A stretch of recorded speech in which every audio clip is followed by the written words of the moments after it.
Hi friends, I'm Tilak. You're watching Tech Made Be Unique, and today we're going to see how to create an invoice report on your Google Sheet by using the templates. And if you are new to this channel, make sure to click on subscribe button below. We just quickly move on to the video.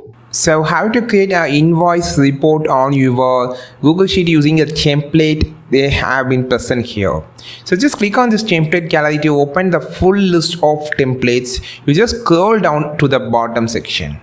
So here you can see an option on the work section called invoice. So you just want to click this invoice option to open the template. So now the invoice has been opened. So now you just need to add more. Just click this, which actually added the more rows. You can see it's added up to 1,000 rows. Click on the shift plus home section to go up, or just drag it, or you can just use this option to go up. So now you can just add up, you can just change the data here. For an example, you can just type the data. So here you're just going to type as 500, 520.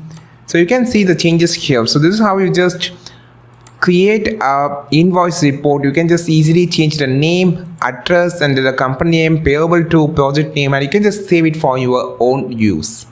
I think this video helped you a lot. Like this video, share this video, subscribe to this channel. We will meet our next video with super valuable content. This is Tilak signing off from Tech Made Be Unique. Have a wonderful day.